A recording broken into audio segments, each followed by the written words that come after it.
Welcome back to Freedom Fridays. In this episode of Freedom Fridays, we are going to discuss the upcoming Proposal 3 in the Michigan ballot for 2022. Now, why are we discussing Proposal 3 and not going through what would seemingly be more biblical issues? And this would seemingly look like a political issue because Proposal 3 deals with a moral issue, not a political issue. Same issue we talked about last week, where we found that the Bible overwhelmingly supports life and condemns any taking of life outside of very specific bounds, those bounds being justice for the consequences of a murder, as well as in justified acts of war. Other than that, the Bible does not promote the taking of life at all. And we saw clearly that life begins at conception, and the Bible supports that. And so in this abortion issue, it's really a non-issue biblically in that it's a moral thing. It's something that should never happen. In our world, the way it's happening is definitely not a non-issue because it's evil. So Proposal 3 in Michigan talks about making a state constitutional amendment to legalize abortion in the state of Michigan. Now, currently, the law states that abortion is illegal in the state of Michigan. However, our governor, being the one-sided person that she is, doesn't want to listen to the law, believes that she's above the law, and has directed the courts to put a stay on the enforcement of that because she's hoping that this goes through. And that's really what it amounts to. So let me read for you first the language that will be on your ballot in November, or if you already received your ballot, it's on your ballot now. If you have a mail-in ballot. Proposal 22-3. Now they have the year dash the number of the proposal.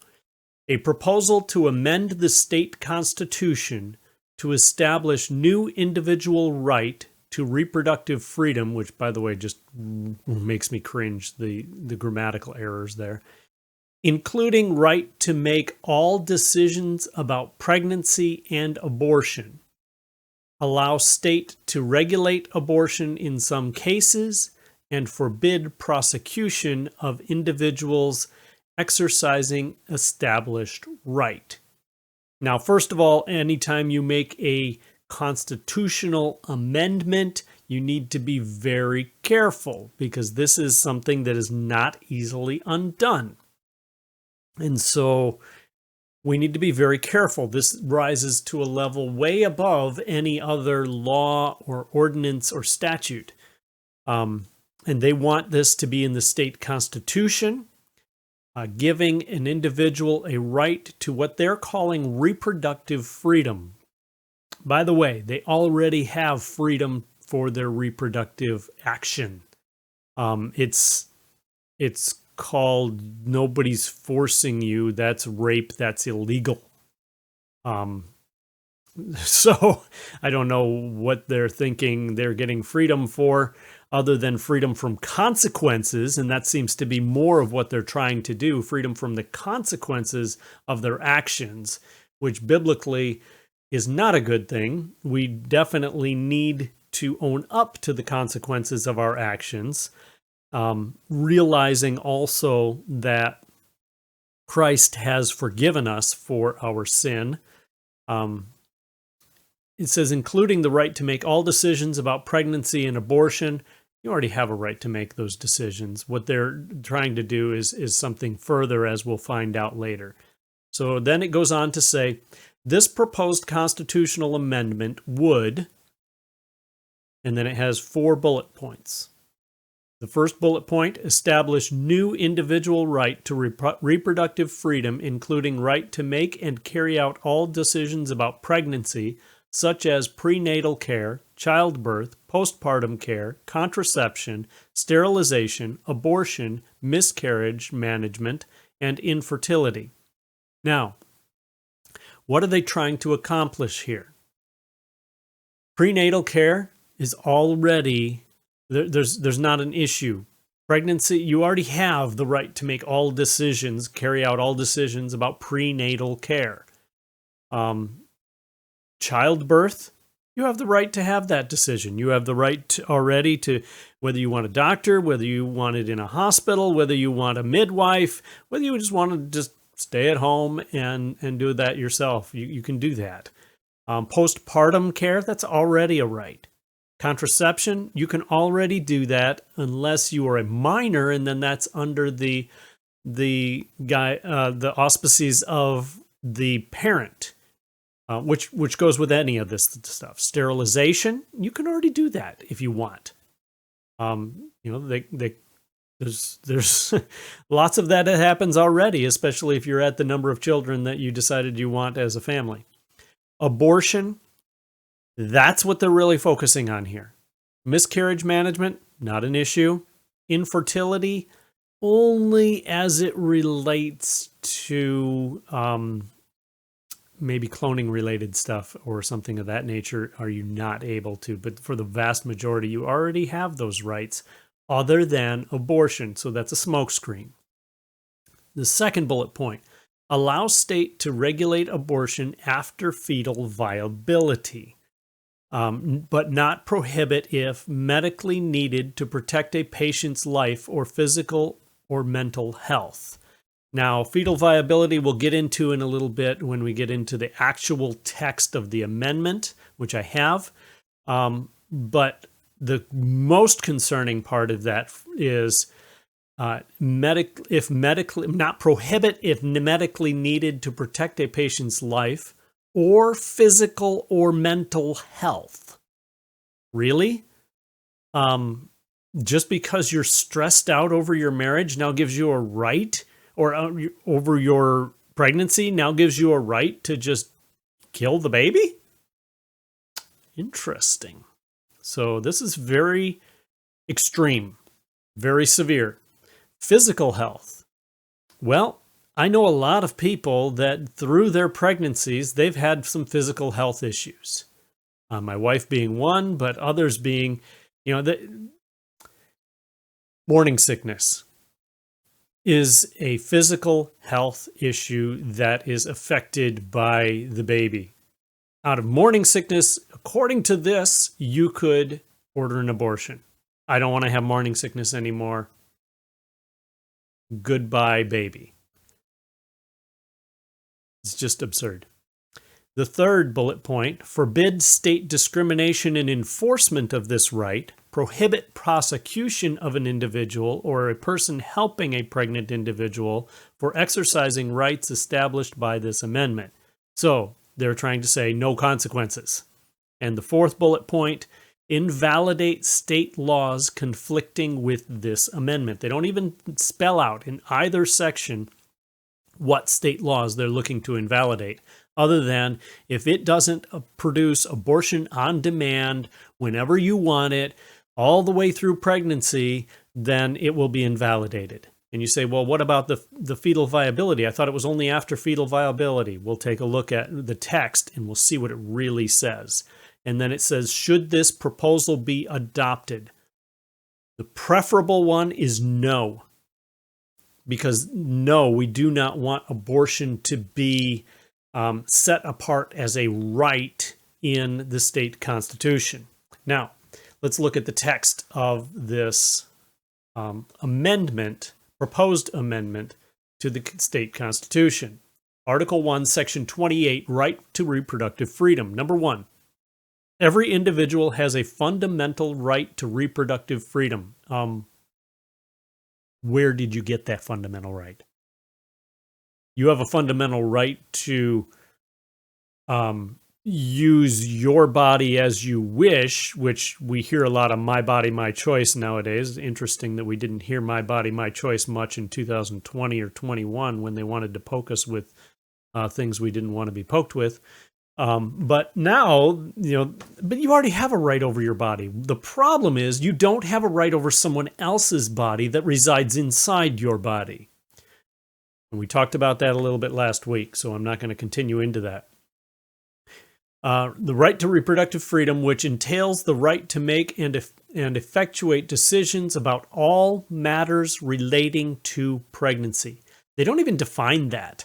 That's interesting. All matters relating to pregnancy. Boy, that's a slippery slope. I could see where potentially that itself, if it doesn't, which is questionable, if it doesn't open up rape as being legal, it definitely opens up pedophilia as being legal. And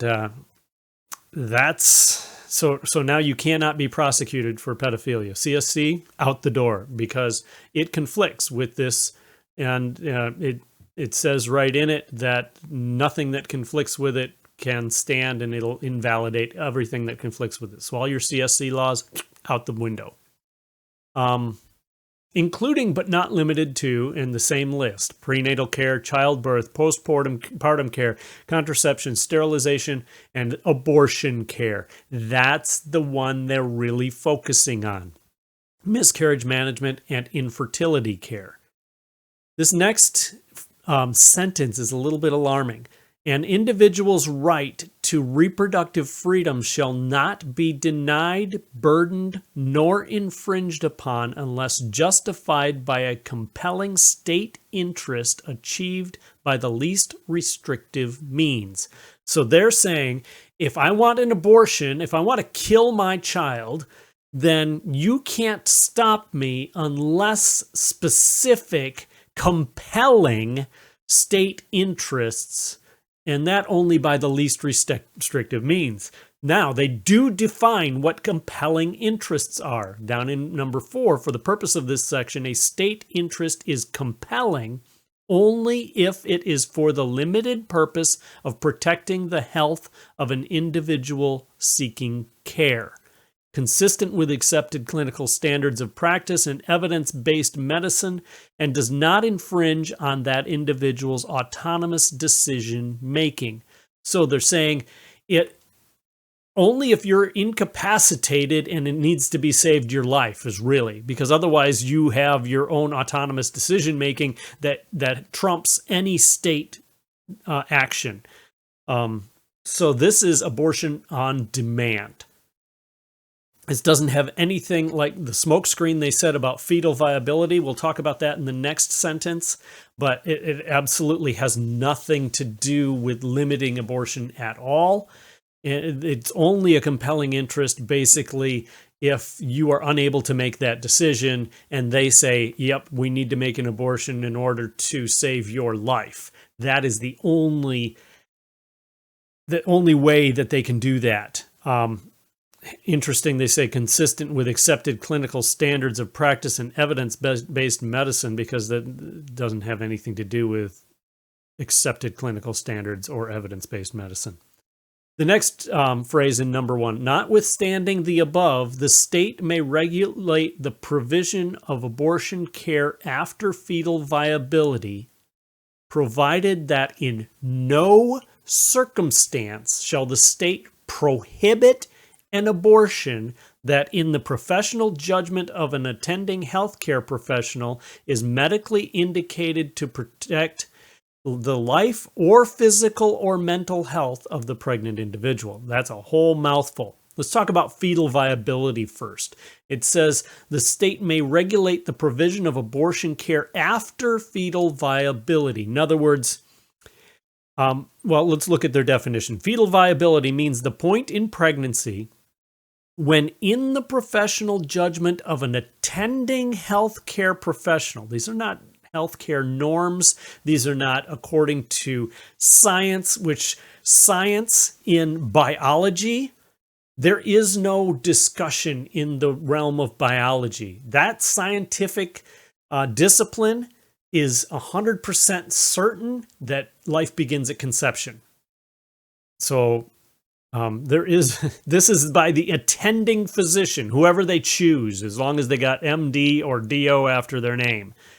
And based on the particular facts of the case, there is significant likelihood of the fetus's sustained survival outside the uterus without application of extraordinary, key word, medical measures.